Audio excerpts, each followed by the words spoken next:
제가 맡았거든요. 잠시만요. 네. 오늘은 제가 사회를 맡게 됐습니다. 어, 지금 잠깐 시작하기 전에 선생님하고 잠깐 말씀을 나누는 중에 선생님들은 근로자의 날 쉬지 않았다고 근무를 하셨다고 해가지고요. 제 시작 멘트가 가족하고 즐거운 시간을 보내셨습니까? 였는데 그게 아니게 됐습니다. 그럼에도 불구하고 이렇게 늦은 시간에 저희 그 AI 융합 연구회 수업 나눔에 함께 해주셔서 감사하고요. 오늘은 소셜 에듀테크에서 재직 중이신 박영자 교육이사님을 모시고 기업가 정신에 대해서 공부를 합니다. 어, 그 박영자 교육이사님은 손문탁 박사님 연구실 방문 때 배웠던 좋은 인연으로 이렇게 우리 연구의 선생님들을 위해서 강연을 기꺼이 허락해 주셨는데요. 소셜 에듀테크는 경북 포항에 베이스를 두고 있는 거 맞죠, 선생님?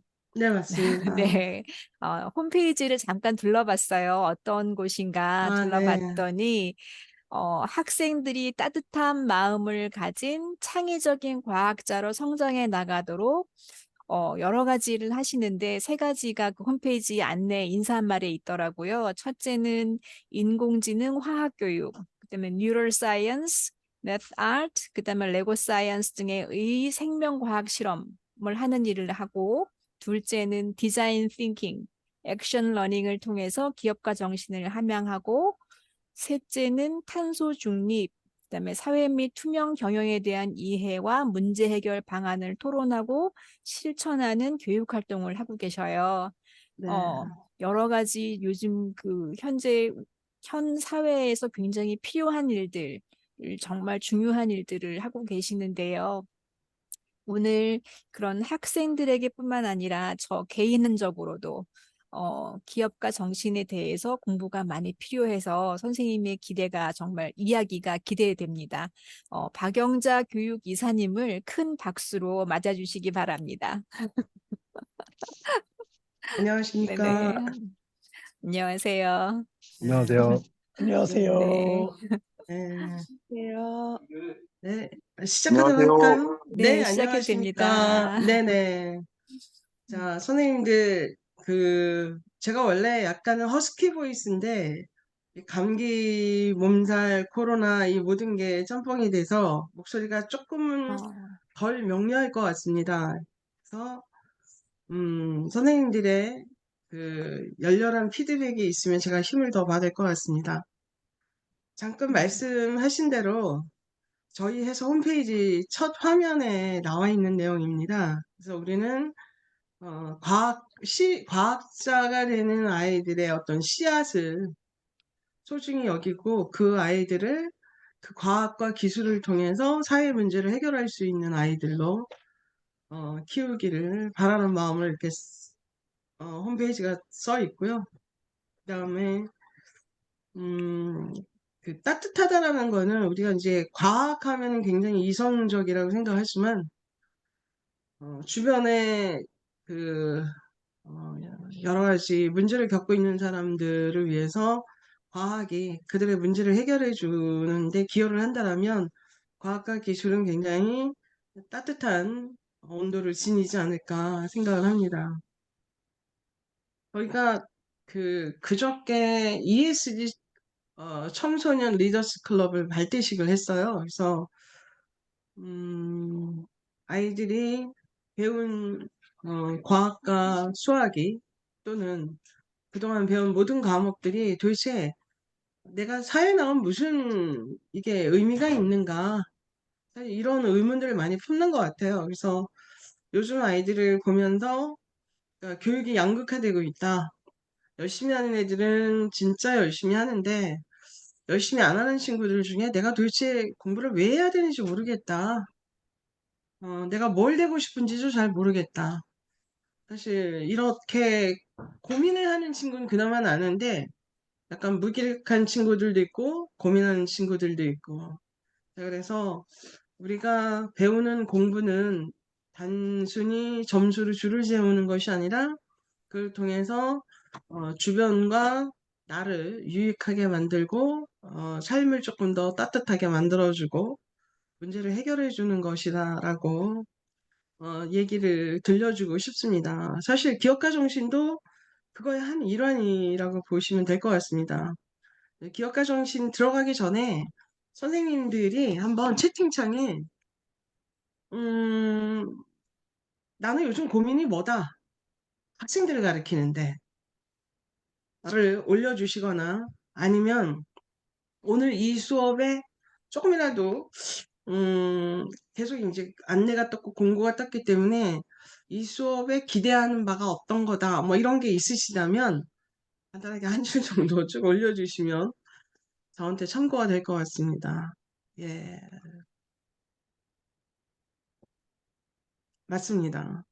수업을 가르칠 때 최근에 고민이 어떤 것인가 혹은 뭐 인공지능하고 관련돼서 어, 생각하고 있던 어떤 고민들 뭐 이런 것들 적어주시면 될 것 같아요. 아, 저희 회사는 배터리하고는 좀 관련이 없고 조금 아까 우리 회장님이 설명하신 대로 과학교육 회사입니다. 네. 음, 네, 경제관념에 대해서 얘기해 주신 분도 있고요.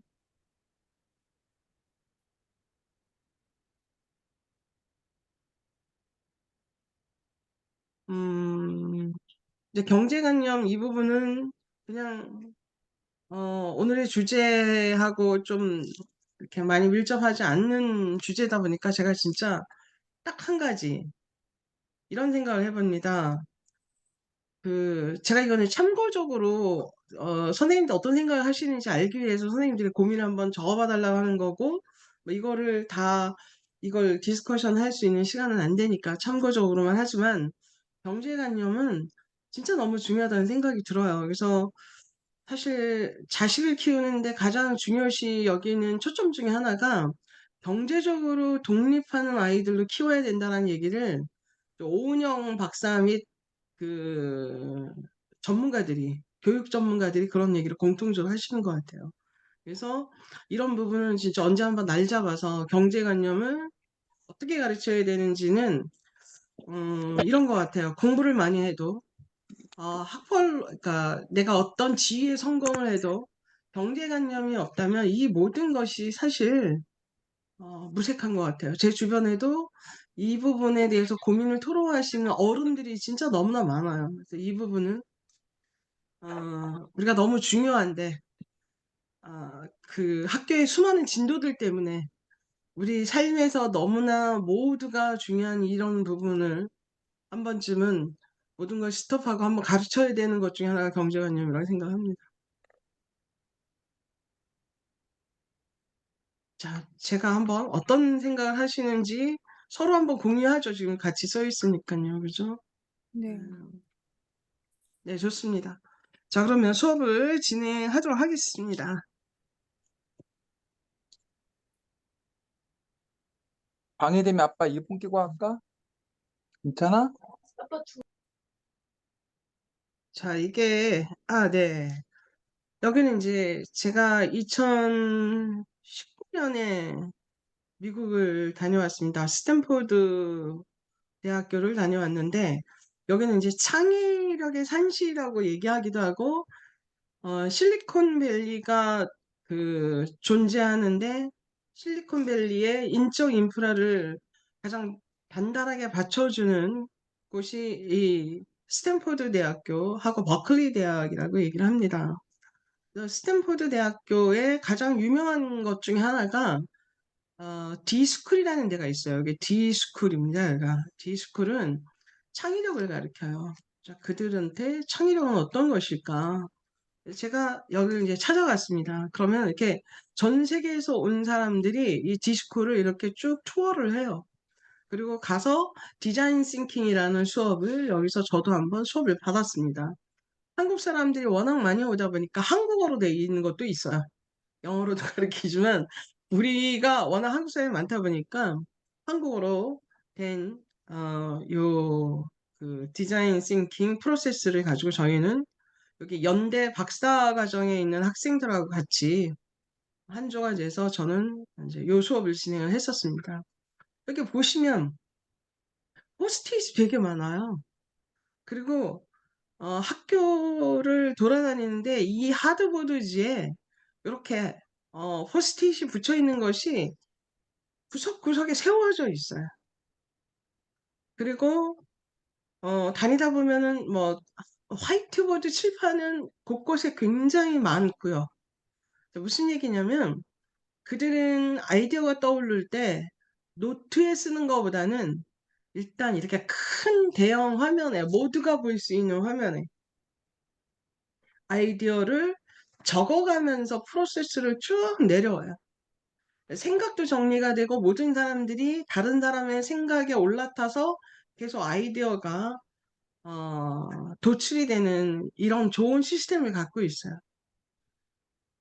자, 여기는 버클리 대학교인데 여기에 로봇, 음식 배달하는 로봇이 지금 이제 지나가고 있습니다. 사람들이 지나가다가 막으면 비켜가고 배달을 하고 있습니다. 여기는 아마존고라고 해서 무인 점포죠. 그래서 실행되고 있는 이곳에 가서 여기 점원들인데 일시적으로 시스템 활용해 가는 거를 설명하기 위해서 일시적으로 있지만 이들은 지금 무인 점포로 가고 있습니다. 자, 이렇게 배달하는 사람도 없어지고 점포에도 사람이 없어지고 오로지 이 로봇과 같은 기계들만 점점 많아지는 세상이 되고 있습니다. 자, 오늘 기업가 정신이 무엇이고, 자, 질문은 또 어떤 힘을 발휘하고 문제 해결 능력과 기업가 정신은 어떤 상관관계가 있고 또 디자인 싱킹은 어떤 건지 한번 말씀드리도록 하겠습니다. 시간이 많지가 않아서 동영상은 짧게 보여드릴 수밖에 없는데, 자, 요 화면은 한 달 반 정도 전에 폴김이라고 스탠포드 대학교의 교육 관련 학장님이세요. 자, 이분이 우리나라 이렇게 각 학교에 있는 분들, 교육 관계자들 또는 뭐 교육부라든지 뭐 연수기관이라든지 이런 분들을 줌으로 초빙을 해서 챗 GPT 시대에 도대체 교육 어떤 방향으로 가야 되느냐에 대한 강의가 있었습니다. 그래서 저희가 손문탁 박사님이 초대를 받았고 저는 손문탁 박사님의 링크를 그냥 도움을 받아서 저도 같이 듣게 됐습니다. 조금 아까 약간 언급이 됐던 내용도 있는데 지금 우리가 인공지능이 대화형 인공지능인 챗GPT가 나오고 저희는 이제 챗GPT로 지금 벌써 보고서 쓰는 걸 해봐요. 초등학교 저학년, 고학년 다 캠프에서. PPT를 만드는데 진짜 30초밖에 안 걸려요. PPT도 너무 멋있게 나와요. 저희 캠프에 관련된 제가 직접 한번 만들어 봤는데 30초 걸리고 한글로 번역하는 데는 불과 뭐 조금 시간 더해서 한 3, 4분이면 한글로 완전히 번역돼 가지고 PPT가 보통 전문가의 수준으로 나옵니다. 뭐 보고서도 아시겠지만 질문만 적절하게 잘 던지면 선생님들이 만들어 주신 거 뭐죠? 뭐 어디에 가면 뭐 무슨 역에 가면 안동역인가요? 예, 그 선생님들이 만들어주신 6개 키워드로 검색을 하면 너무나 좋은 글들이 나오죠. 이제 이분이 이런 시대에 도대체 아이들이 보고서 쓰는 걸 막을 수는 없고 어떻게 할 것이냐. 보고서를 얼마만큼 잘 체화해서 전달력 있게 전달하느냐의 능력이 또 하나의 능력이 되고 있다. 그리고 또 하나는 좋은 보고서를 얻기 위해서는 좋은 질문을 해야 되는데 좋은 질문이 굉장히 중요해졌다. 이 두 가지 말씀이 가장 인상적이었어요. 그래서 그 보고서를 내가 발표할 때 얼마만큼 그 내용의 진정성, 그 다음에 논리적인 체계성을 갖고 상대방을 설득력 있게 잘 설명할 수 있는 전달력이 얼마만큼 중요해졌는지 이 시대는 그것이 보다 더 중요해졌다. 이런 말씀을 하셨어요. 자, 이제 앞에 이제 서론 잠깐 들어갔고요. 2007년 6월 29일은 이제 스마트폰이 나왔죠. 세상이 이걸 계기로 참 많이 달라졌어요. 자, 이거는 2000년, 2001년부터 2000, 한 십몇 년간의 기업의 변화를 보여줍니다. 그러니까 지금 세계 1위 기업이 2001년에는 제너럴 일렉트릭, 마이크로소프트 쭉 내려가면 당연히 애플 안 보이죠, 그죠? 그 다음에 지금은 별로 눈에 안 띄이는 월마트라든지 인텔, 뭐 존슨앤존슨, 뭐 이런 뭐 지금은 잘 안 보이는 이런 기업들이 그 당시에는 주류를 이루었는데 기업이 어떻게 변화되는지 제가 쭉쭉 건너뛰면서 보겠습니다.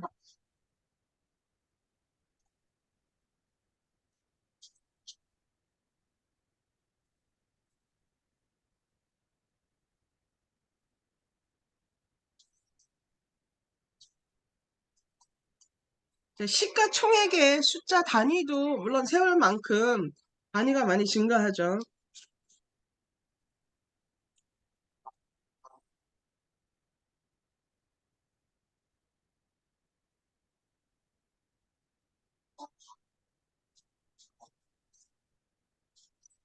죄송합니다. 2007년을 기준해서 다시 한번 또 보여드리도록 하겠습니다.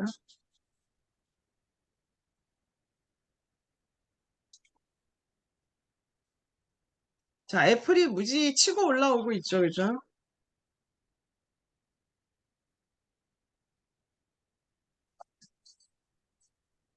마이크로소프트는 밑으로 내려가고 제너럴 일렉트릭도 밑으로 내려가고 있습니다.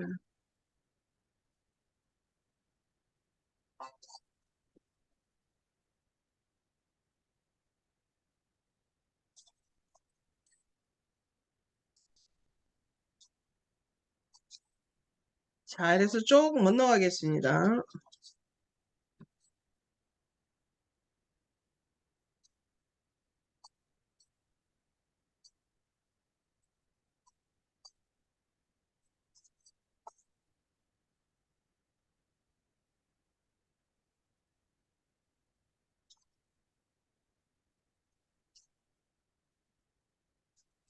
자, 그래서 이렇게 2021년, 약 21년간의 기업의 어떤 변화상을 보여주고 있습니다. 아이고, 네, 제가 잘못 건드렸습니다.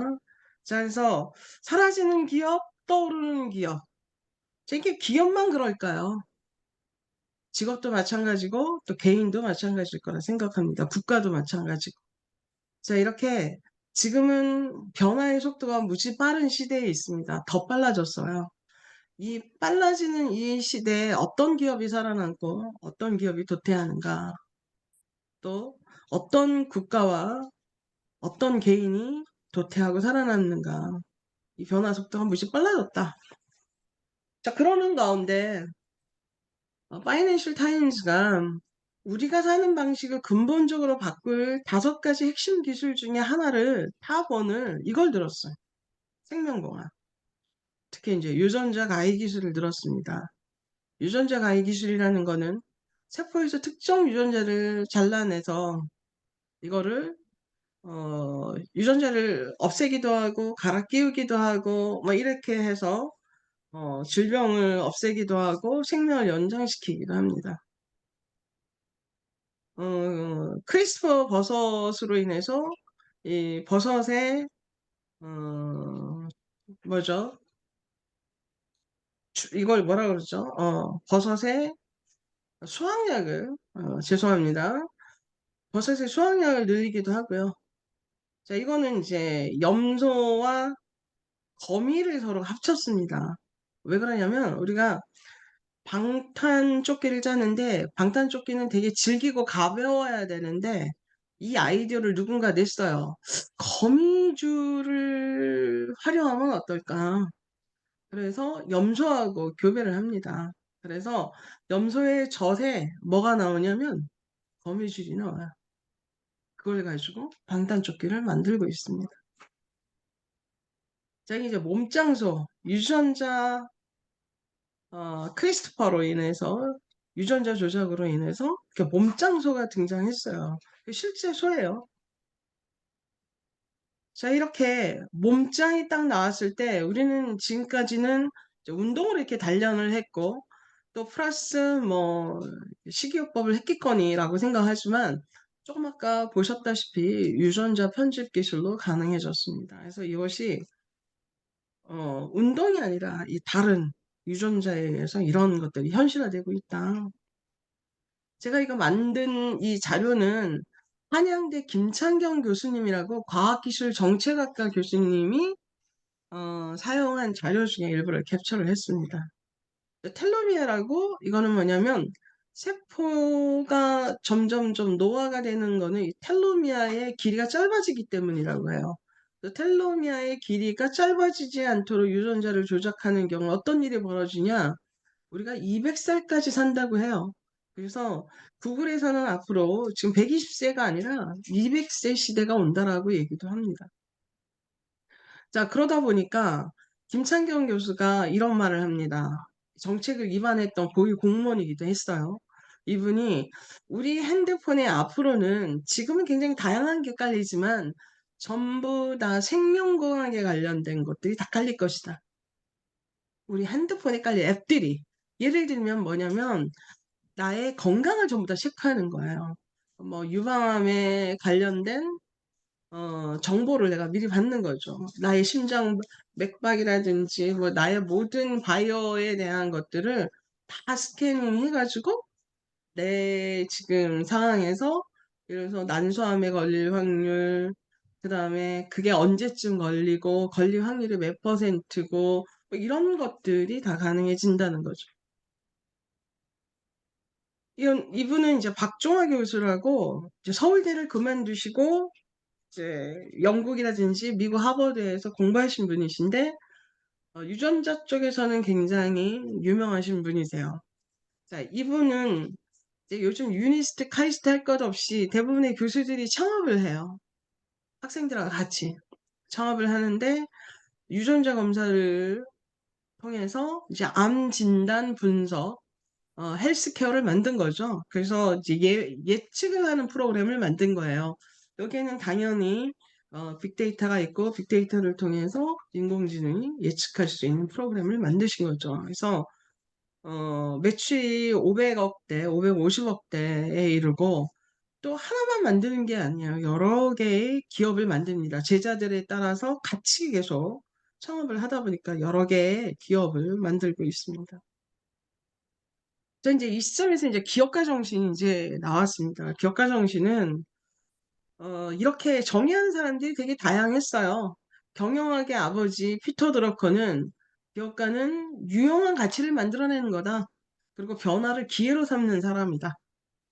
그 다음에 기업가 정신은 단어의 정의를 제일 먼저 내린 슌페터라는 사람은 뭔가 창조해내고 자신의 에너지와 재능을 발휘하는 데서 즐거움을 느끼는 사람이다. 그래서 이게 하나로 모아지진 않았어요. 자, 근데 그래도 가장 많이 쓰이는 건 뭐냐면 키워드가 도전이고 그다음에 사회적 가치 창출. 이 두 가지가 믹서된 단어들을 우리가 가장 많이 써요. 그 사이에 고리를 이루는 건 혁신입니다. 그래서 이걸 문장으로 만들면 기업가 정신은 도전을 통해 혁신을 이루고 사회적 가치를 창출하는 리더십이다. 그러면 이제 우리가 기업가 정신의 대표적인 사례는 어떤 경우였냐면 우리 몇 년 전에 이제 일본에서 우리한테 무역 압력을 가했단 말이에요. 그죠? 그러니까 핸드폰에 필요한 어떤 것들을 우리한테 안 팔겠다. 등등 파는데 여러 가지 규제를 주겠다. 그랬을 때 우리 한국에서 삼성에서 어떻게 나왔습니까? 우리가 개발해버리자. 우리가 만들어버리자. 자, 위기를 기회로 만들었죠. 그래서 뭐를 만드느냐? 우리가 제품을 만든다고 하지 않고 최근에는 사회적 가치라고 표현을 해요. 아이템을 아이템이라고도 표현하기도 하고 그 아이템이 사업화돼서 스타트업 회사에서 그걸 가지고 스타트업을 했을 때 우리가 그거를 아이템이라고도 하지만 사회적 가치를 창출했다고도 합니다. 그래서 기업가 정신이란 도전을 통해 혁신을 이루고 사회적 가치를 창출하는 리더십이다. 옛날에 리더십은 뭐 서번트 리더십도 있고 내가 이제 나만 믿어 그래서 나를 내가 끌고 가는 리더십 나 혼자 장군처럼 끌고 가는 리더십도 있고, 하인처럼 옆에서 서포트하면서 끌고 가는 서번트 리더십도 있지만, 지금의 리더십이라는 표현은 기업가 정신을 다 대치되고 있어요. 그래서 대학에 가면 기업가 정신을 교양 과목 및 뭐 안 가르치는 과가 없습니다. 모두가 가르치고 있습니다. 기업가 정신. 기업가 정신은 이제 우리나라에 지금 십몇 년 전에 기업가 정신이라는 단어가 뭘로도 나왔냐면 디자인 싱킹이라는 단어도 나왔어요. 그래서 몇 년 전부터 기업가 정신을 하려면 사회적 가치를 창출해야 되는데, 혁신을 이루고 사회적 가치를 창출해야 되는데, 그 프로세스가 디자인 싱킹이거든요. 그래서 사립초등학교, 사립중학교, 사립고등학교는 기업가 정신 혹은 디자인 싱킹을 가르쳤어요. 몇 년 전부터. 그게 이제 사립 그 학교들의 어떤 유행처럼 번져갔습니다. 근데 지금 대학에서는 이미 기업가 정신을 그냥 애들이 다 이미 배우고 있어요. 어떤 경로로든 간에. 그래서 그 기업가 정신을 고등학교 때, 중학교 때 일찍 접하는 아이일수록 관점, 새로운 시각을 갖고 세상을 바라본다. 좋은 리더십으로 세상을 리더한다. 이렇게 바라볼 수 있습니다. 근데 기업가 정신은 또 이렇게 얘기할 수도 있어요. 뭐냐면 우리가 유리천장을 갖고 있어요. 고정관념, 틀이 있죠. 어, 원래 이런 거야. 이래서 이건 안 된 거야. 야, 이렇게 전문가들도 여태까지는 이거를 못 바꿨어. 네가 뭔데? 뭐 등등. 이 수많은 우리가 고정 틀이 있어요. 기존에 여태까지 이래왔기 때문에 그건 원래 이런 거야. 근데 이 고정관념을 깨부수는 거, 그런 게 어디 있어? 뭐 이런 거죠. 그래서 근본적인 원점을 다시 시작하는 거예요. 그것이 비용이 많이 들거나 아니면 시간이 많이 들거나 여러 가지 생명이나 질병에 위협을 가하거나 이런 어떤 고정관념이라면 그 틀을 깨고 시작하는 거죠. 자, 그 틀을 깬 사례들은 조금 뒤에 이제 나옵니다. 그래서 기업가 정신을 갖게 하기 위해서는 사실 선생님들이 갖고 있는 아이들에 대한 고정관념부터 깨는 게 어떻게 보면 선생님들이 제일 먼저 도전해야 될 기업가 정신의 형태가 아닐까.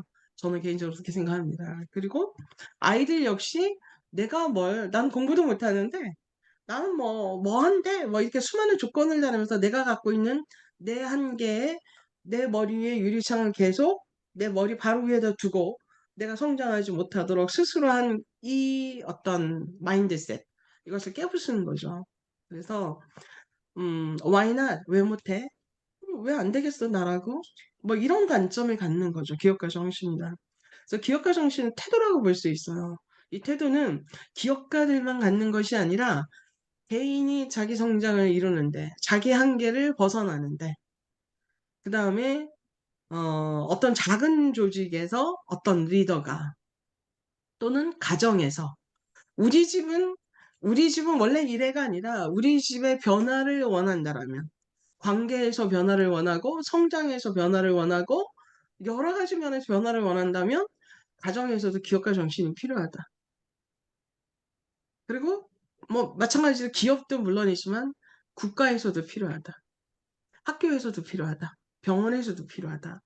기업가 정신이 나왔던 그 사례들을 보면은 미국이 어떤 주기를 갖고 경제 성장이 이루어지는데 도대체 지금 이 주기면 경제 성장이 하향 곡선을 이루어야 되는데 왜 하향 곡선이 아니라 지금 상향 곡선을 탔지? 이걸 분석하면서 찾은 거예요. 어? 왜 이렇게 갑자기 우리가 지금 떨어지는 밑으로 하향하는 시점인데 우리가 왜 이렇게 치고 올라가지? 알고 보니까 병원에서, 기업에서, 약국에서, 공장에서 기업가 정신이 퍼져나왔던 거예요. 왜? 우리가 지금 갖고 있는 문제점을 그래 한번 바꿔보자. 불편한 점들 바꿔보자. 비용이 많이 들어서 못하는 것들 개선해보자. 다른 방법 없을까? 뭐 이런 것들로부터 시작했던 거예요. 이제 그러다 보니까 2009년에 무슨 일이 있었느냐. 2006년부터 이제 오슬로 아젠다라고 해서 기업가 정신을 초중등 기업가 정신을 의무 교육으로 하자. 그러다가 또 WEF에서 그럴 게 아니라 야, 완전히 권고한다. 더 강력하게 WEF에서 월드 이코노믹 포럼에서 강력하게 권고한 거예요. 모든 초등학교, 중고등학교에, 중등학교에 기업가 정신 교육을 의무화해라. 우리는 그러면 의무화됐을까요?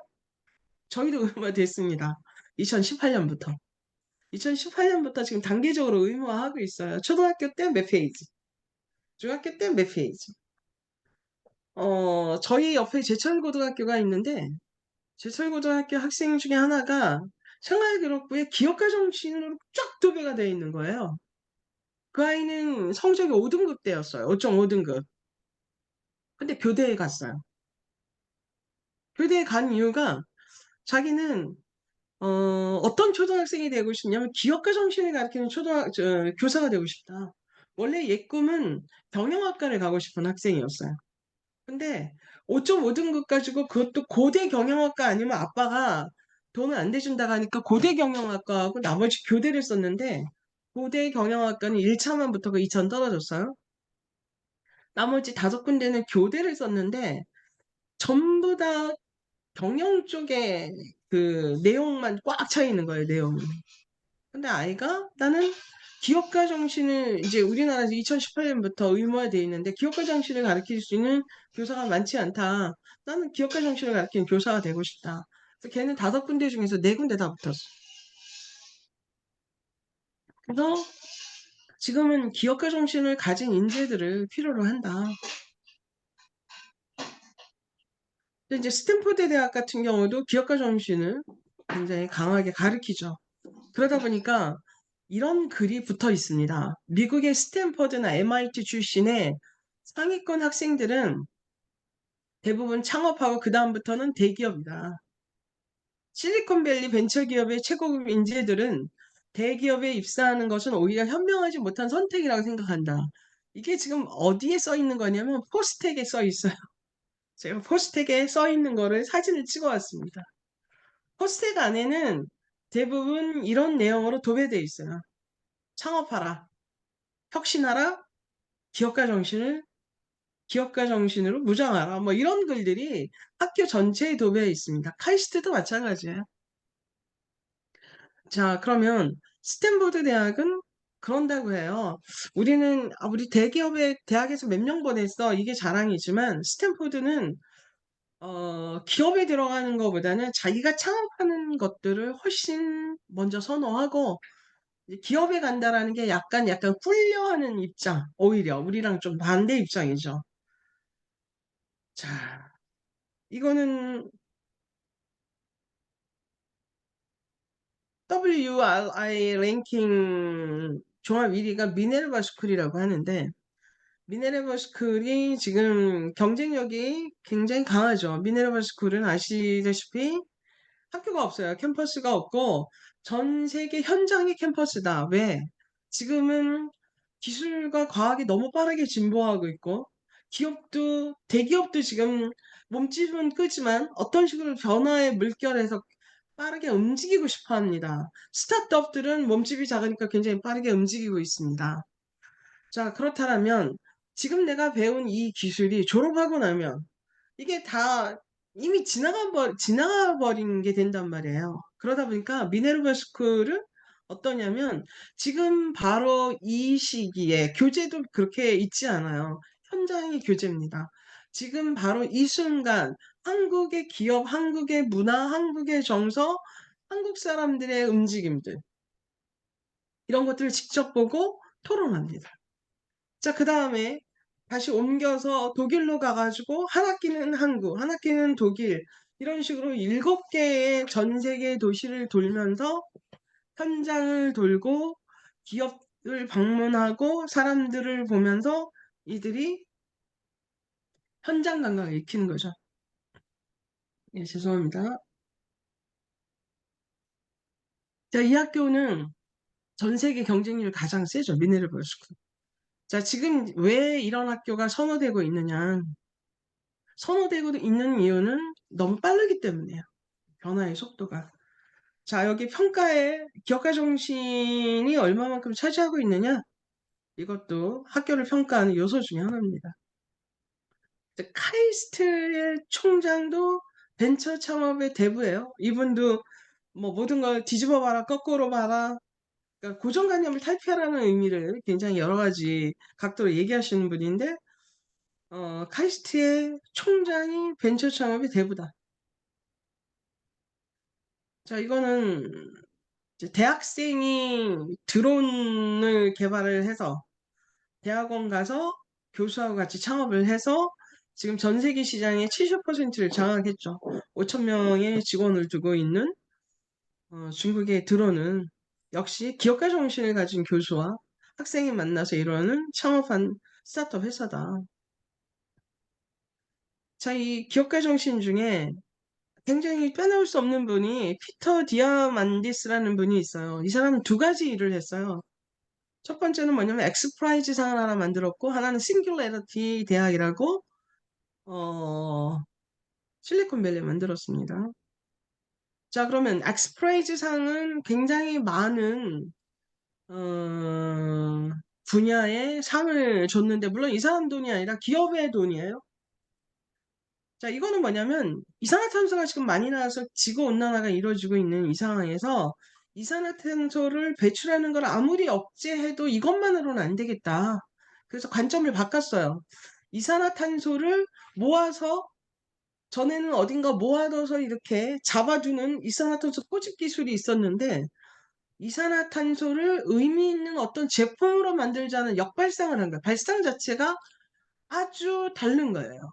그래서 뭐가 나왔냐면, 배출된 이산화탄소를 가지고 가치 있는 제품을 만들라라는 이런 프라이즈 상을 걸었어요. 얼마냐면 우리나라 돈으로 300억 달러에, 300억에 해당되는 돈을 걸었습니다. 자, 이거를 여기 보시다시피 나오죠, 그죠? 배출량, CO2 배출량을 사용 가능한 제품으로, 의미 있는 제품으로 전환하라. 이거는 이제 발상의 전환이다. 이런 게 바로 이제 기업가 정신이다. 그래서 두 기업이 탔는데, 그 중에 둘 다 기업은 콘크리트 회사예요. 콘크리트 회사예요. 콘크리트는 7%의 이산화탄소, 전 세계 이산화탄소의 7%를 콘크리트를 만드는 회사에서 만들어내요. 이산화탄소를 발생시켜요. 근데 여기는 어떠냐면, 이미 나와 있는 이산화탄소들, 배출된 이산화탄소를 콘크리트 안에 포집을 시켜버려요. 가둬버려. 자기네 콘크리트 회사 안에 있는 그 제품으로 가둬버려. 그리고 건물을 짓는 거예요. 그래서 상을 받았습니다. 자, 이렇게 엑스프라이즈 상이 하나 있고, 싱귤레러티 대학이라고, 이 대학은 10주짜리도 있고 이러는데 프로젝트형 수업을 해요. 그래서 여기 나오면, 여기도 뭐 굉장히 그 경쟁률이 센데, 여기를 나오면은 뭐 구글, 애플 이런 데서 스카우트 해간다 할 정도로 프로젝트형이에요. 뽑히기도 쉽지 않은데, 인류의 그 공통 과제들, 뭐 물 문제, 식량 문제, 기후 문제, 에너지 문제, 우주 문제, 빈곤 문제, 이런 문제에 관련된 것들을 프로젝트로 진행을 합니다. 자, 이거는 이스라엘의 히브리대입니다. 이름이 이숨이라는 기술 전수회사가 있는데, 히브리대 공대 학생들이 아이디어를 내서 특허를 낸 거를 기업이 로열티 주고 사갑니다. 사가는 비용이 1년에 2조 원이라고 해요. 학생들이 이만큼 이제 벌어들인 거죠. 학생들의 아이디어를 특허를 내서 이거를 기술 사업화하는 회사들이 그 특허에 대한 로열티를 지불한 금액이 2조 원인 거예요. 뭐 지금 더 늘었을 거예요. 이건 한참 전의 자료니까. 우리나라에도 이렇게 장려하고 있어요. 우리나라도 이런 식의 특허들을. 자, 히브리 공대 학생들이 이런 질문을 합니다. 질문은 도대체 그러면 어떤 걸가 작용하느냐? 이런 거예요. 우리 고정관념. 뭐 이제 그 내시경 하면 진짜 우리 고통스럽죠. 막 이만한 거 집어넣어가지고 막 뭐 죽을 것 같죠. 그죠? 근데 그렇다면 우리가 이 고통을 이렇게 겪어야 되느냐? 아주 조그만 초소형 카메라가 있어가지고 나중에 이게 그 빠져나가고 변으로 빠져나갈 수 있도록 초소형 카메라를 만든 거죠. 덜 고통스러운 방법은 없을까? 역시 또 혈액 검사할 때 피를 뽑는단 말이죠. 피 안 뽑고 혈액 검사할 수 없을까? 이런 발상의 전환인 거죠. 그리고 또 이제 주사라든지 는 거 맞을 때 보면은 바늘을 꼽아서 주사를 맞아요. 뭐 이제 아프기도 하지만 어떤 링거 같은 경우는 장시간 그냥 꼼짝 없어야 돼요. 꼼짝 말아야 해요. 자, 그래서 바늘 없는 주사는 없을까? 이렇게 해서 시작한 게 이제 패치팜이죠. 이렇게 붙이는 거죠. 굉장히 많은 시행착오 끝에 이렇게 붙이는 주사기 없는 바늘이 나왔어요. 이거 다 히브리 공대 학생들이 만들었습니다. 아시다시피 자, 우리가 아이폰이 나오게 된 동기도 스티브 잡스가 이 세 가지를 기존에 나와 있는 아이팟, 폰, 인터넷 기존에 다 이미 제품으로 나와 있는 이 세 가지를 묶어낸 거야. 그것도 아주 예쁘게. 그래서 이를테면 이런 거예요. 100원짜리 애플 휴대폰이 100원이라고 가정했을 때 5원이 뭐냐? 15원이 부품. 그 다음에 한, 제가 부품값을 조금 더 불려야 될 것 같습니다. 한 25원 정도? 한 25원 정도 부품. 조립하는데 5원. 나머지 한 70원 정도는 뭐냐? 아이디어값.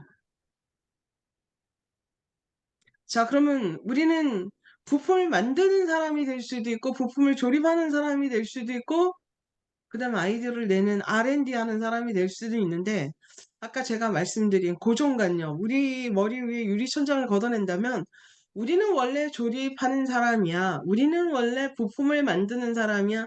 이 고정관념을 깨는 것부터 기업가 정신이다. 우리도 R&D 할 수도 있고, 부품을 만드는 사람도 R&D 할 수도 있고, 조립하는 사람도 R&D 할 수 있다. 그래서, 어, 고등학생을 창업을 하게 권한다면 어떨까? 대학에 가서 혹은 창업을 했던 아이들은 기업에서 선호할까? 뭐 이런 여러 가지 문제가 있겠죠. 근데 기업에서 선호한다고 합니다. 기업에서 선호한다고 합니다. 왜? 일단 지금 필요한 거는 조금 이따 나오겠지만 그냥 시키는 일만 하는 세대가 아니잖아요, 지금은. 무엇인가 아이디어를 기획할 수 있는 능력이 있고 그거를 사람들 앞에서 의미 있는 제품인 거를 표현할 수 있는 설득력도 있고, 그래서 그 제품을 가지고 시제품을 만들어서 내보내서 한번 판매도 해보고, 이런 어떤 프로세스를 실패도 해보고, 이 프로세스를 가진 아이들을 훨씬 선호한다고 합니다.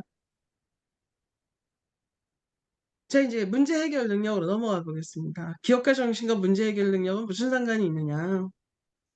자, 이제 이거는 그냥 한 1, 2초만 보도록 하겠습니다.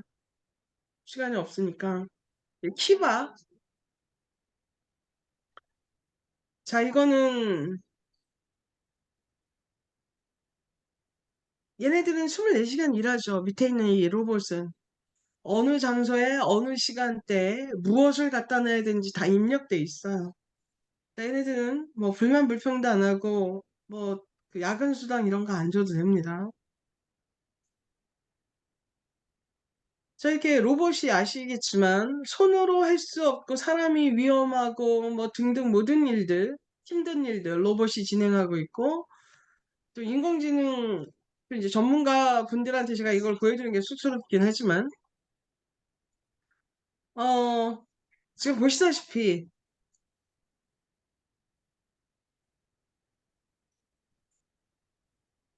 자, 뒤에 더 있지만 우리가 이렇게 그 주입식으로 달달달 외우는 거를 얘 인공지능한테 묻기만 하면 숨도 안 쉬고 대답하는 이 지식은 사실 우리한테 인공지능하고 우리가 겨룰 수는 없죠. 그 지금 수많은 그 챗 GPT부터 시작해서 노션 수많은 대화형 인공지능에 우리가 몇 가지 키워드만 딱 집어넣으면은 쫙 글들이 뜨고 있습니다. 자, 이런 시대에 우리가 진도 위주의 수업만 한다면 얘네들은 지금 어떻게 될 것이냐. 자, 이것도 잠깐 뭐 아시겠지만, 자, 인공지능 비서죠, 그죠? 자, 누가 사람인지 이거 애들하고 퀴즈 내잖아요. 다 못 맞춰요, 이거. 이게 A가 1번이 사람인지 2번이 사람인지 둘 중에 하나는 인공지능이거든요.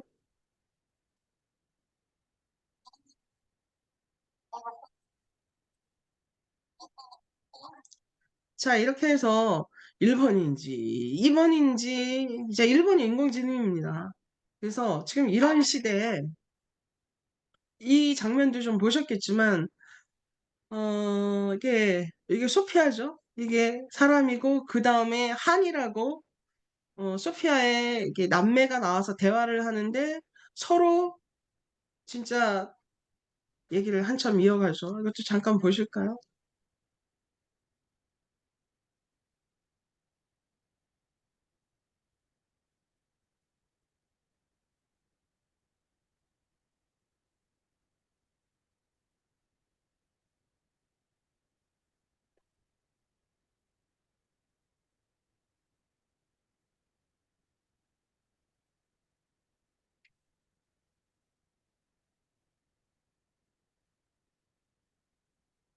자, 자, 여기까지만 보도록 하겠습니다. 자, 이렇게 제가 이런 자료를 보여드리는 이유는 뭐 이제 사람의 머리로 할 수 있는 건 인공지능이 하고 사람의 손발로 해결하기 힘든 거, 위험한 것들은 로봇이 하고 있는 시대에 기업한테 물었습니다. 당신들은 어떤 인재를 원합니까? 기업한테, 수많은 기업한테 물어서 얻은 내용의 1번 순위는 1번 이거였어요. 복잡한 문제 해결을 할 수 있는 인재를 원한다, 우리는. 그러니까 똑똑한 인재를 원한다, 뭐 많이 배우는 인재를 원한다, 공부 잘하는 인재를 원한다, 이게 아니라 왜냐면 아시잖아요. 지금 뭐 키워드만 딱 치면 모든 정보가 다 정확하게 뜨는데 머릿속에 부정확하게 알고 있는 그 정보를 가지고 해결하는 것보다 정확한 정보와 정보를 연결해서 새로운 방식의 문제 해결 방식을 찾아낼 수 있는 이런 사람을 원할 수밖에 없는 거예요. 나머지는 사실 어떻게 보면 복잡한 문제 해결을 위한 하부 구조들이에요. 다 밑에 있는 것들. 결국 그러면 우리 아이들이 어떤 인재여야 하느냐? 복잡한 문제를 해결할 수 있어야 된다. 그럼 복잡한 문제는 도대체 뭐냐? 어떤 기업은 아이템, 그러니까 경쟁 회사가 지금 막 치고 올라와서 우리 아이템이 지금 문제가 되고 있다. 우리 제품이 시장 점유율이 너무 떨어지고 있다. 새로운 제품이 나오든지 이 제품을 보완하든지 이게 문제가 될 수도 있고 또 문제가 뭐가 있냐? A와 B 부서가 지금 서로 협업이 안 돼. 근데 협업이 안 되는 거가 표면적으로는 A라는 이유가 있지만 이면적으로는 B라는 이유가 있어요. 이 문제를 해결하기 위해서 어떤 솔루션이 있지? 이것도 또 하나의 문제 해결일 수도 있고 갈등도 문제 해결의 어떤 하나의 예가 될 수도 있고 아이템이 또 문제 해결의 예가 될 수도 있습니다. 이거는 우리가 살면서 오늘 처리해야 될 어떤 문제들 그것도 특히나 복잡한 문제는 좀 잘 처리하는 사람들이 있죠. 이런 사람들을 우리는 훨씬 원한다. 이게 이제 기업이 대답한 내용입니다. 그럼 뭐냐? 우리 아이들 중에 모든 걸 다 잘할 수는 없어요. 옛날에는 모든 걸 다 잘해야 돼. 내가 혼자 경쟁 구조의 시대에서는 지금 경쟁 구도가 아니란 말이에요. 협업을 해서 서로 연결해가지고 가장 좋은 것들끼리 가장 잘하는 역량을 가진 아이들끼리 모여서 내가 다른 건 못해도 이거 하나는 내가 잘해. 이거 하나는 반드시 있어야 되는데 그런 아이들이 모여서 서로 초연결을 해서 새로운 솔루션을 찾아내는 이 방식이 지금 일하는 프로젝트 방식인데 그렇다면 아이들은 다 잘하는 것이 아니라 어떤 하나에 대해서 깊숙이 들어가고 하나에 대해서 내가 다른 아이들보다 차별적으로 잘할 수 있는 무엇인가 있어야 된다. 그리고 다른 사람들과 협업해서 초연결할 수 있어야 한다. 자, 예를 한번 들어보겠습니다. 시간은 자꾸 흘러가고 내용은 참 많고. 자, 이거는 아까 2007년 기점으로 해서 애플사가 막 두각을 나타냈단 말이에요. 그죠? 애플폰이 등장하면서 그 애플폰이 등장하면서 사실 아마존 사업도 덩달아 잘 됐어요. 뭐 구글은 계속 성장하고 있었는데 뭐 여전히 잘 되고 있었고. 근데 똑같이 ICT 계열의 회사인데 MS만 안 되고 있었어요. MS는 뭐 2007년이 지나도 2010년이 지나도 계속 소강 상태인 거예요. 자, 그럼 이 회사의 문제는 뭐냐? 이게 문제인 거예요. 우리 회사의 문제를 우리는 계속 끊임없이 굉장히 똑똑한 친구들을 다 뽑아놨는데 우리 회사가 계속 성장하지 않는다라는 게 문제다. 그러면 이 문제의 원인이 뭐냐? 외부 사람들.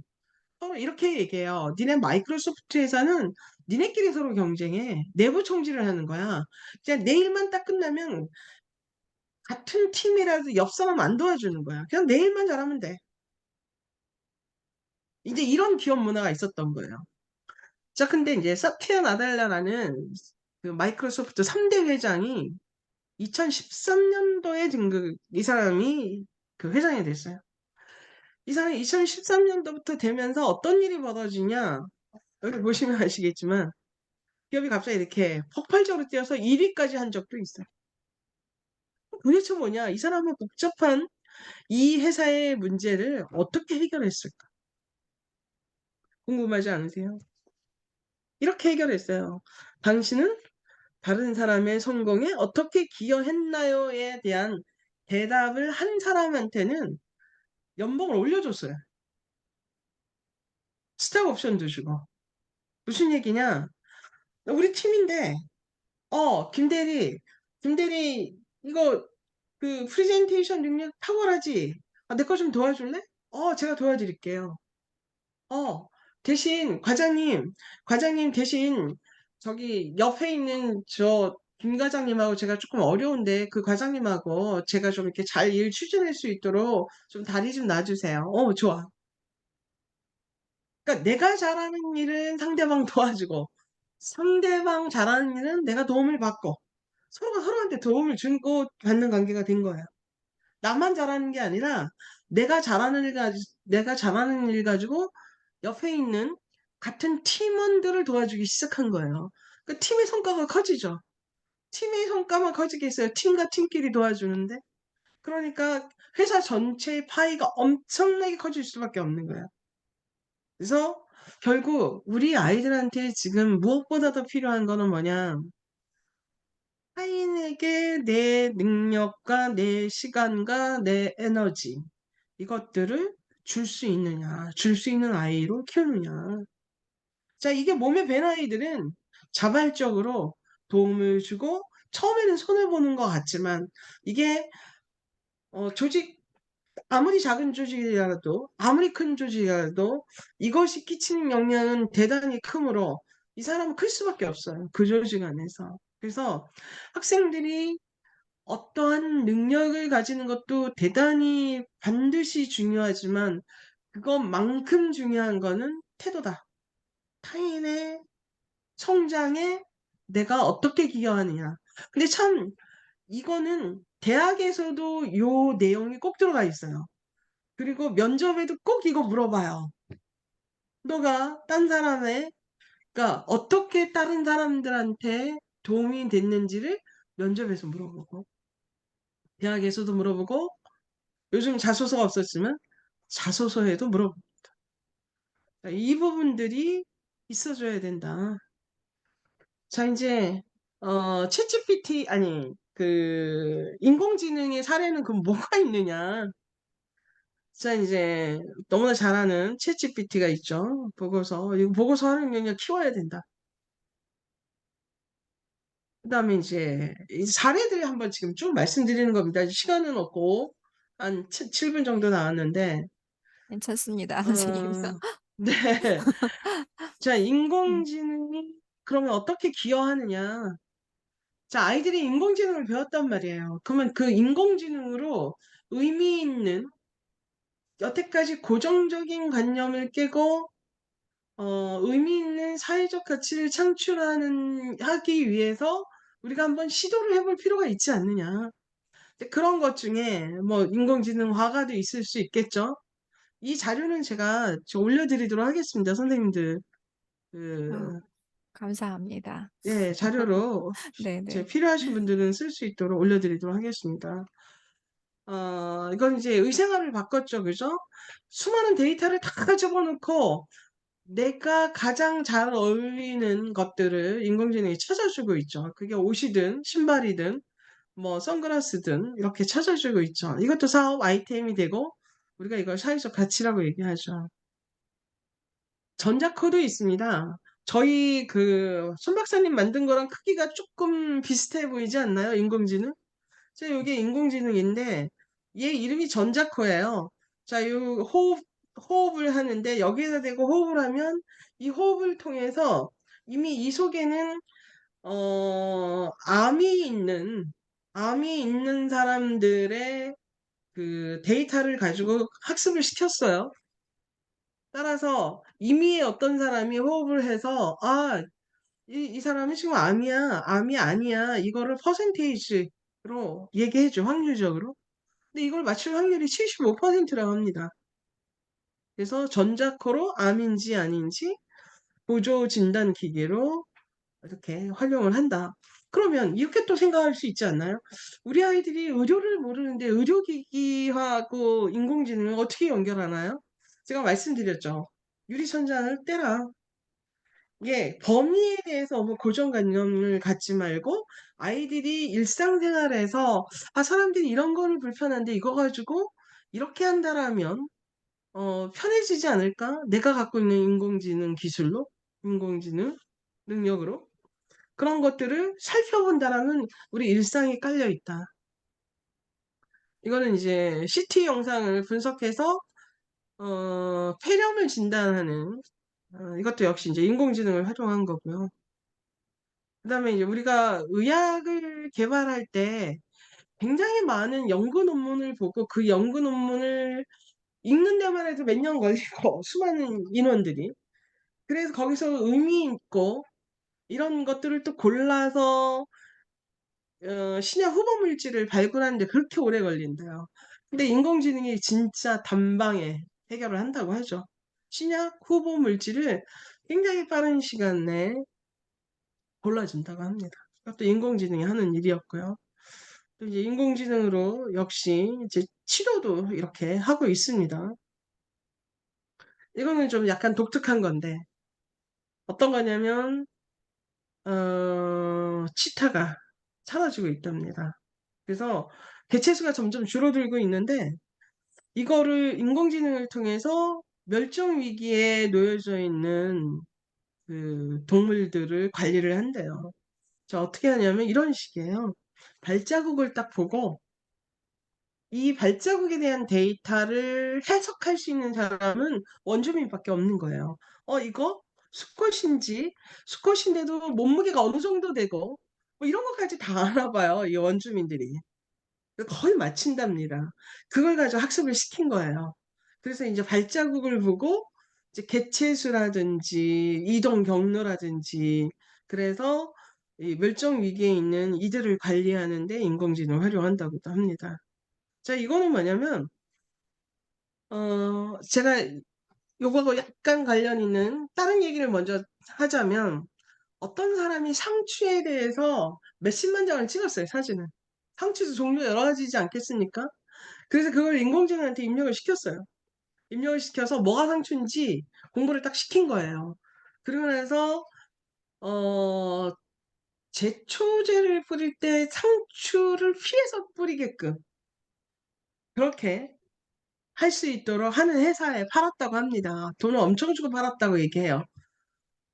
자, 이것도 이제 그런 원리랑 비슷한 건데 여기 있는 것이 무엇인지 인공지능이 파악을 하는 거죠. 공중에서. 파악을 한 다음에 여기에 있는 식물들이 뭐뭐가 있으므로 더 있어야 돼. 이 지역에 더 있어야 될 식물이 뭔지 파악을 해서 그 나머지 식물들을 뿌리는 거예요. 드론으로.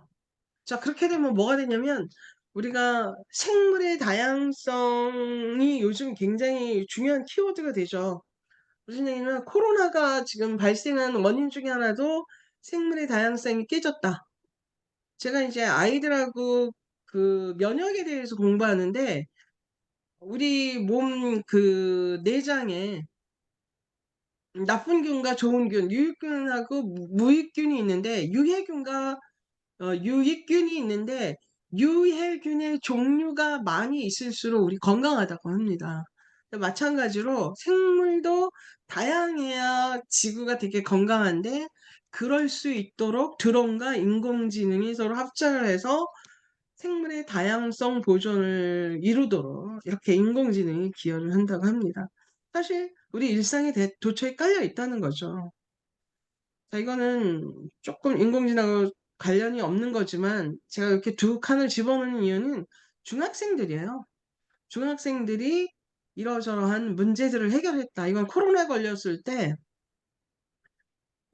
미국에 있는 세계 종합 상황판하고 연결해가지고 아이들이 음. 앱을 개발한 거예요. 그래서 지금 이제 선별 진료소가 어디 있는지 국가에서 이런 서비스를 못 해주는 초창기에 중학생들이 만드는 앱을 가지고 우리가 사용을 했었습니다.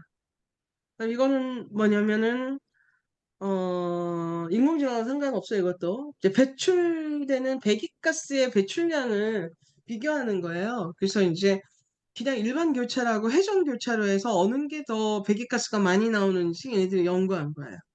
자, 이것도 인공지능하고 연결할 수 있는 방법은 저는 있을 거라고 봐요. 그래서 사실 우리 일상에 있는 모든 것들은 인공지능하고 다 연결할 수 있다고 봅니다. 그래서 이거는 중학생들도 이런 도전을 하고 있고 고등학생들도 하고 있는데 충분히 이런 도전을 한다라면 아이들한테 굉장히 많은 사례가 나오지 않을까. 자, 그럼 이제 디자인 싱킹은 아까 말씀드린 대로 디자인 싱킹은 뭐냐면 우리가 어떤 문제를 해결하고 사회적 가치를 창출하기 위해서는 어떤 아이템 도출을 해야 되는데 이게 아이템 도출이 굉장히 막막하거든요. 그래서 보통 어떻게 사용하냐면 먼저 그라운드 룰을 정해. 시간 다 됐는데 어떡할까요? 어떻게 할까요, 선생님들? 계속해주세요. 예, 네, 계속하셔도 될 것 바로, 같습니다. 바로 자, 답장이 이만할까요? 오시는데요.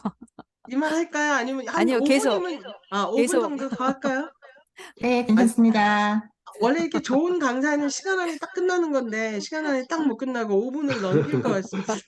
아, 그 귀한 시간 내주셔서 하셨는데 예, 네, 준비하신 거 다 네네. 해주시죠, 뭐.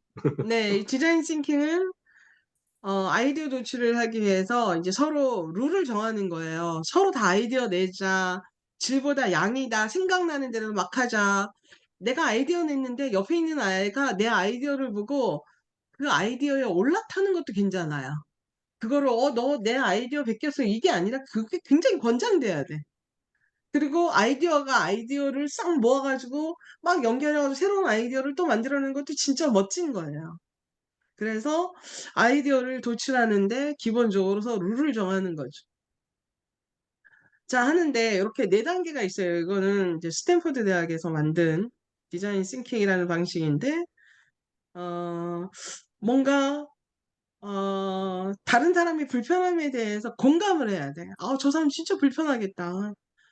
그래서 그거에 대해서 문제가 정확하게 뭔지 꿰뚫어보고 아이디어를 막 중구난방으로 막 쏟아내는 거야. 그냥 생각나는 대로 막 쏟아내는 거야. 그래서 그 쏟아내는 양을 가지고 아이디어를 이렇게 모아가지고 수렴을 해서 그래서 하나의 아이디어를 선정을 해서 실제로 프로토타입을 만들어 보고 그리고 나서 현장에 테스트를 해서 이게 얼마나 그 만족도가 높은지 계속 수정 보완하는 거죠. 그러면서 완성도 높은 어떤 제품을 만들어낸다. 예를 들면 이런 거예요. 이거는 이제 인공지능하고 상관은 약간 없는 건데 스탠포드 대학교에서 인도 학생들이 만들었습니다.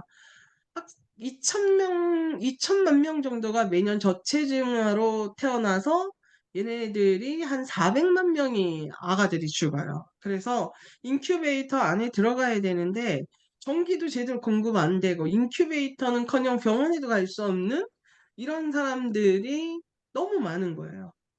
자, 그러면 이거를 해결하고 싶다. 이렇게 된 거죠. 그러면 걔네들은 인도에서 스탠퍼드 대학에 유학 올 정도 되면은 굉장히 잘 사는 집 애들이란 말이에요. 근데 가난하고 힘없는 사람들의 아픔을 평소 보았던 게 있었던 거예요. 그거에 대해서 공감을 하기 때문에, 아, 저 사람들 진짜 힘들겠다. 저렇게 해서 아가들 죽으면 너무 안타깝다. 쟤네들 살릴 방법은 없을까? 이렇게 생각하는 이 공감 능력에서 시작해서 도대체 문제가 뭐지? 문제가 뭐지 하고 찾아낸 게 인큐베이터를 그러면 인큐베이터를 싼 인큐베이터를 만들까?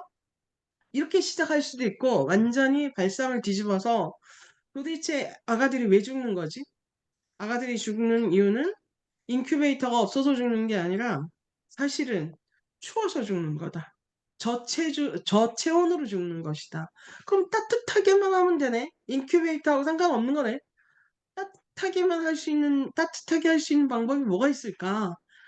가볍고 누구나 쉽게 사용할 수 있고 가볍다는 건 빼고요. 누구나 쉽게 사용할 수 있고 비용도 저렴하고 이런 게 뭐가 있을까? 그러다 보니까 포대기를 생각한 거예요. 근데 이 포대기는 따뜻하지만 체온을 계속 유지하는 일정 체온을 유지하는데 문제가 있어. 그래서 거기다가 우리가 겨울에 이렇게 그러니까 손난로라는 것처럼 손에 이렇게 따뜻하게 핫팩 같은 거를 여기다 집어넣어요. 이게 하루 종일 24시간을 따뜻한 기온이 그대로 유지가 되는 거를 만들면 어떨까? 이런 아이들이 다 나와서 얘네들이 이 현장도 가보고 인터뷰도 해보고 그러면서 이 대학원생들이 이렇게 만든 겁니다. 만들어서 실제로 3만 원의 돈에 이 포대기를 만들어내서 아이들의 생명을 상당히 많이 구했습니다. 그래서 이 과정에서 아이들은 문제가 뭐지? 진짜 문제는 인큐베이터가 없다가 아니라 저체온 때문이다. 그러면 저체온을 방지하기 위한 방법이란 무엇일까가 문제정이다. 그래서 아이디어를 이렇게 모으는 거예요. 그럼 아이디어가 막 쏟아져 나오는 거를 비슷한 아이디어끼리 막 이렇게 모아둬요. 아이디어끼리 막 모아두고 그룹핑이라고 해요. 그래서 그 아이디어 중에서 이렇게 그룹핑을 하죠. 이 아이디어 중에서 가장 현실적이고 효율성이 높고 비용에 대비해서 효과성이 높은 거. 자, 순위로 해서 우리가 한번 모아보자. 그러면 이렇게 나오는 거예요. 실행 가능성, 기대 효과. 그러면 이제 그룹핑한 걸 막 여기 막 붙이겠죠. 그러면 여기에 해당되는 것들을 이렇게 모아놓고 자, 이 중에서 너가 가장 좋다고 생각하는 거를 한 3개 정도 붙여봐. 뭐 이게 한 8, 9장 정도 있다고 치고 그러면 막 붙이는 거예요, 친구들이. 이 중에서 하나만 붙이는 게 아니라 여러 개 붙였다 해서 멀티라고 하고 보팅은 투표죠. 그렇게 해서 가장 스티커를 많이 받은 거를 몇 개 채택해서 그걸 서로 엮어가지고 연결해서 하나의 아이템을 딱 만들고 그 아이템을 가지고 시제품을 만들고 시제품 만든 거를 실제로 사용하면서 생긴 문제들을 계속 보완하면서 시제품의 완성도를 높이는 거죠. 그렇게 해서 아이템이 나오는 거죠. 그래서 이제 저희가 실제로 했던 평소 주변에 불편한 게 어떤 게 있는지 생각해 볼까? 이런 식으로 한번 정리해 볼까? 해서 한 게 요런 사례들이 있습니다. 그래서 이제 여러 학교가 있었지만 이건 이제 성광중학교라고 대구에 있는 중학교예요. 한 90명을 데리고 했어요. 그래서 저희 몇 명이 투입이 돼서 아이들하고 이렇게 바닥에 앉아서 했습니다. 공 테이블이 없고 1인 강의실밖에 없어서. 그래서 아이들이 4, 5명씩 모여가지고 이렇게 아이디어를 내서 아이템을 도출하는 거예요. 애들이 너무너무 열정적입니다. 그래서 이런 프로세스를 갖고 한번 움직이신다라면 아이들한테 자기들도 머릿속에 혼돈해 있던 수많은 생각들이 도출이 돼서 형태를 갖고 무엇인가 시제품으로 만들어낸다라면 아이들이 배운 인공지능을 통해서 인공지능 하나만이 아니잖아요. 인공지능 플러스 의료든 인공지능 플러스 조명이 되든 인공지능 플러스 보안이 되든 여러 분야로 아이들의 어떤 능력들이 표출될 것이라고 생각합니다. 자, 이상입니다. 끝났습니다. 감사합니다. 아, 네. 네, 어, 그, 그 기업가 정신이라고 해서 저는 이제, 일단 기업가들은 이윤을 창출해야 되니까 이윤 창출을 하는 데 있어서 어떤 정신을 가져야 될 것인가. 그러면 현재의 현 상황을 보고 거기서 새로운 문제점을 도출하고 그렇게 하면서 그 변화를 통해서 개선하는 노력을 통해서 새로운 그 사회적 가치라든지 새로운 그 이윤이라든지 그런 것들을 창출해내는 것이 결국에는 선생님 말씀하신 대로 기업가 정신인 것 같아요. 어, 지금 이제 그 여기 잠깐 그 대전 송촌구의 권순신 선생님께서도 말씀하셨는데 그러니까 뭐지 책방에 지금 올라온 거에 보면 기업가 정신 그 디자인 싱킹을 한밭대학교 홍성호 교수님께 배운 기억이 있는데 학교 교육에 어떻게 적응할까 고민을 했다라는 얘기가 있어요. 그런데 저도 사실은 그 이제 이사님 강의를 듣기 전에는 어떻게 그렇게 아이들을 가지고 왜냐면 처음에 그 회사 아이템, 그러니까 회사 그 홈페이지를 들어갔을 때 그 과학자들을 잘 자라나도록 키우기 위해서 이런 걸 하신다고 그랬었잖아요. 그래서 어떻게 이걸 하나 궁금했었는데, 많은 대답이 됐습니다. 어, 권수인 선생님도 그렇게 생각하시죠? 제가 네. 어, 선생님들 오늘 우리가 박영자 그 이사님을 모시고 강의를 들었는데 선생님들은 또 어떤 점을 또 알게 되었고 또 어떤 궁금증이 생겼고 또 어떤 부연 설명을 또 어떤 거를 듣고 싶으신지 의견 있으시면 말씀해 주시기 바랍니다.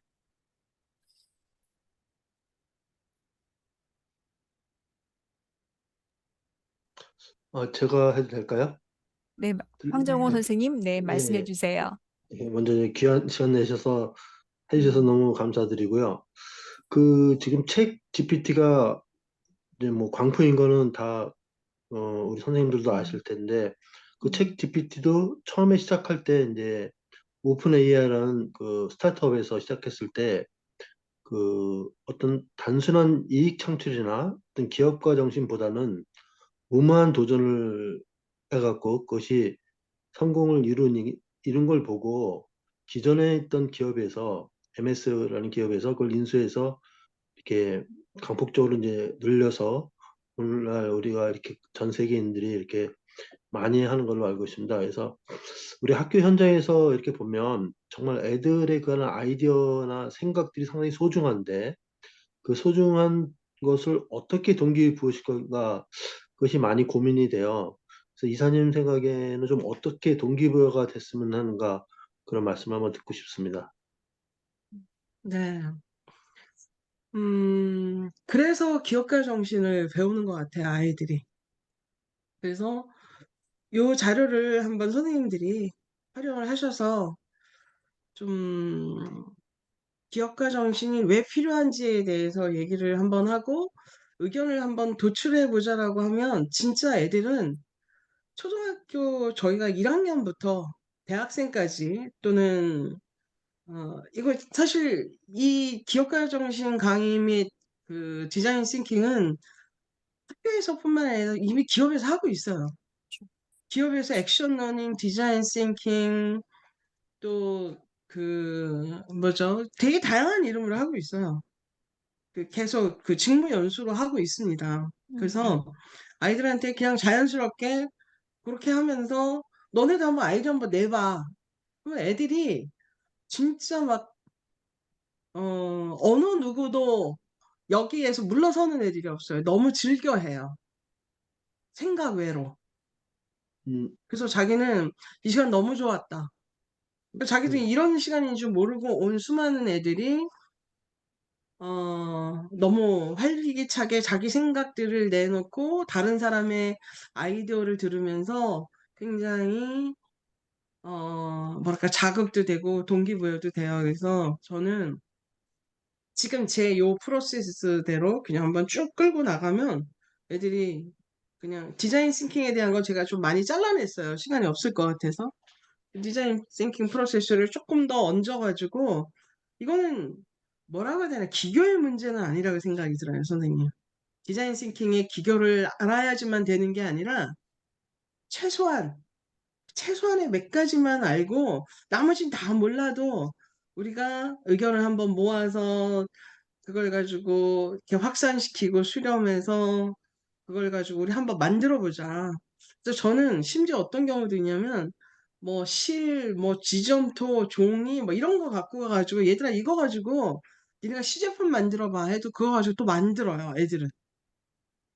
그래서 생각외로 애들은 뭔가 기획해서 만드는 거를 굉장히 즐겨할 거라 생각합니다. 그래서 저는 학생들한테는 이거는 이 앞부분에 대한 도입 부분만 조금 끌어준다라면 그리고 이제 디자인 싱킹 조금 프로세스에 몇 가지만 딱 해준다라면 애들 자유롭게 그냥 딱 만들어줘요. 고맙습니다. 예. 네.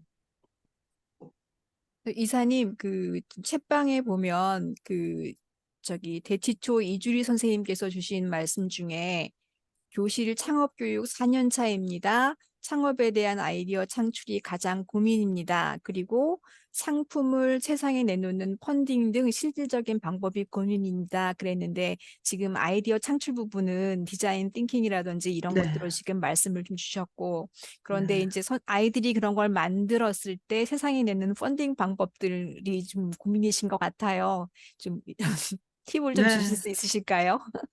네. 펀딩 팁을 방법. 예, 예, 아, 펀딩에 대한 네. 팁. 음, 지금은 그 굉장히 많은 공모전도 있고요. 아, 공모전. 그 다음에 음, 오픈해서 기금을 마련하는 형태도 있고 그 자료들은 제가 한번 모아가지고 그것도 한번 올려드릴게요. 네, 네, 네, 네. 예. 네, 그래서 지금 감사합니다. 고등학교도 창업 동아리를 만약에 하신다고 하면은 청년 기업가 정신에서 아마 돈을 조금은 대줄걸요? 음, 네, 그래서 기업가 정신 재단이 있습니다. 청년 기업가 정신 재단. 재단에 들어가면은 이 디자인 싱킹이라든지 결국 기업가 정신은 그냥 그 문제 해결 프로세스인 이 디자인 싱킹하고 그냥 바로 붙어 있어요.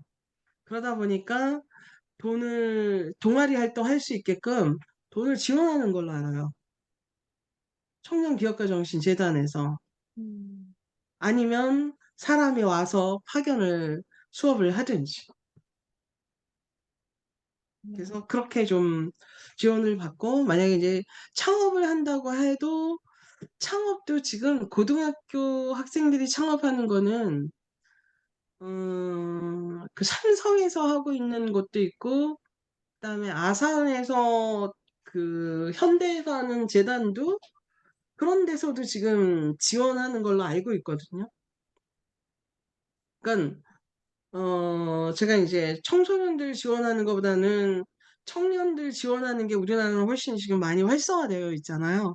그렇죠. 그러다 보니까 이게 청소년 지원하는 곳은 제가 좀 정리해서 좀 찾아봐야 될 것 같습니다.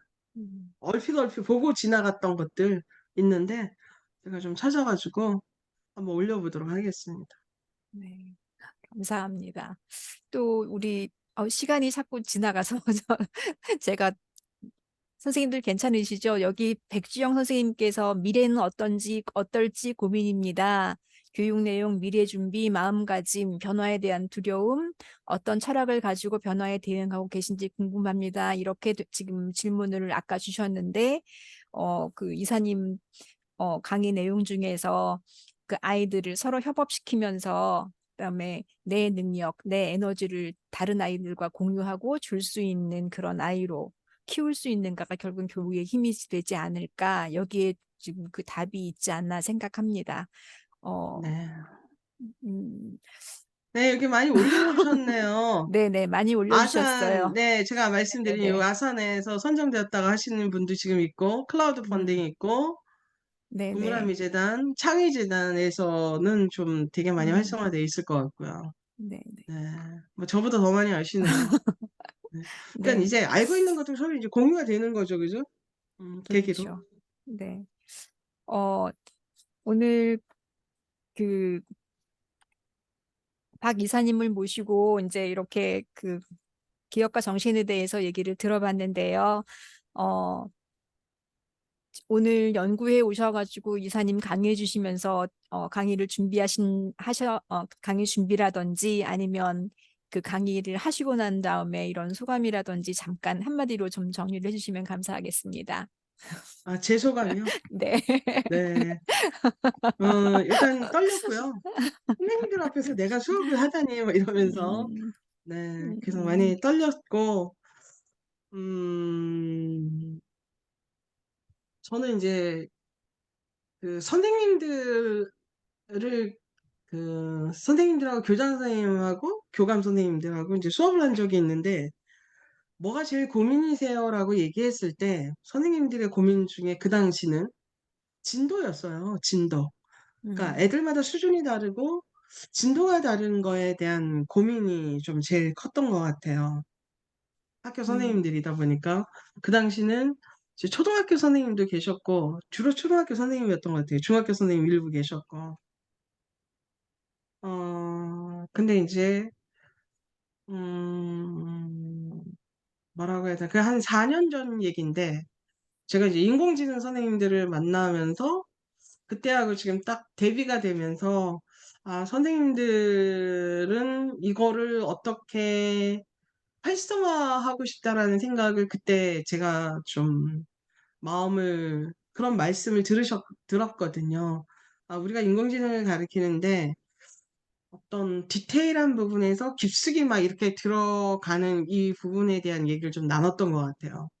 그래서 우리가 어떤 기술적인 면에서 깊숙이 들어가는 거는 하나 기본적으로 굉장히 필요하고 또 하나 필요한 거는 내가 갖고 있는 것들을 어떻게 활용할 것이냐, 어떻게 이거 아웃풋을 낼 것이냐. 아웃풋을 내는데 안 해봤기 때문에 답답하고 막막한 것도 있지만, 이거에 대해서 좀 촉발해주는 역할을 선생님들이 해주신다라면 아이들이 갖고 있는 머릿속에서만 떠도는 이런 것들을 어떠한 기회가 되지 않을까. 아이템으로 도출할 수 있는 기회가 되지 않을까. 그렇게 해서 시작했던 것 같아요. 이 강의의 시작은. 음, 그래서 일단 선생님들이 갖고 있는 이 무한한 그 재능을 기업가 정신으로 아이들한테 좀 건드려 준다라면 더 많은 것들이 나오지 않을까. 그리고 지금 많이 이용하시는 분들 계시는 것 같아요. 그래서 이제 이분들이 이용하셨던 이 선생님들이 어떤 사례들을 많이 공유한다라면 더 음, 많이 촉진되지 않을까. 음. 그런 생각을 해봅니다. 이상입니다. 네네. 감사합니다. 어, 너무 세미나가 그 유익하고 알차고 또 앞으로의 교육 방향을 정하는 데 큰 도움이 되는 것 같습니다. 직접 가서 이사님께 배워보고 싶어요. 라고 그 광운 인공지능 고등학교의 김동영 선생님께서도 메시지를 주셨네요. 근데 저도 이사님 강의를 들으면서 그 디자인 싱킹이라든지 구체적으로 아이들의 그 생각을 끄집어내는 그런 거를 좀 연수를 좀 받아보고 싶다는 생각이 드네요. 그런 것도 네. 저기 그 소셜 에듀테크에는 있나요? 그런 연수 과정이? 네네. 아, 네. 저희한테 한번 오시면, 그 네. 폴스텍 안에 저희가 또 사무실이 있잖아요. 음, 네. 그래서 이제 이렇게 강의장들이 되게 많습니다. 그래서 네네. 오셔서 저하고 뭐 이제 몇 분이 같이, 이게 혼자 음, 할 수 있는 게 아니라, 음, 몇 분이 같이 하시면 진짜 많은 도움이 될 것 같아요. 그래서 디자인 싱킹도 있지만 액션 러닝이라는 또 약간 좀 액티브한 것도 있어요. 그래서 그걸 두 개 섞어가지고 프로그램이 진행될 수도 있으니까 일정만 맞으면 제가 전북대 교수님하고 같이 모시고 이렇게 진행 한번 했으면 좋겠습니다. 네네. 계속 말씀을 나누고 싶은데 시간이 벌써 많이 오버가 돼서 이제 좀 마무리를 해야 될 것 같습니다. 어, 오늘은 그 소셜 에듀테크에서 재직 중이신 박영자 교육이사님을 모시고 기업가 정신에 대해서 들어보았습니다. 우리 AI 융합연구회는 매월 격주로 2회 수업 나눔을 하고 있습니다. 다음 주에는 한 주 쉬고 5월 셋째 주에 이 시간에 다시 만나도록 할 텐데요. 수업 안내는 공문 게시판에 안내가 됩니다. 많은 선생님들의 관심과 참여를 부탁드리겠습니다. 지금까지 AI 융합교육연구회 월요 수업 나눔에서 소셜 에듀테크 박영자 교육이사님을 모시고 말씀을 들었습니다. 감사합니다. 다음에 뵙겠습니다. 네, 감사합니다, 수고하셨습니다. 이사님. 네, 네, 수고하셨습니다. 네, 감사합니다. 수고하셨습니다. 네, 수고하셨습니다. 고생하셨습니다. 네. 감사합니다. 감사합니다. 네, 고생하셨습니다.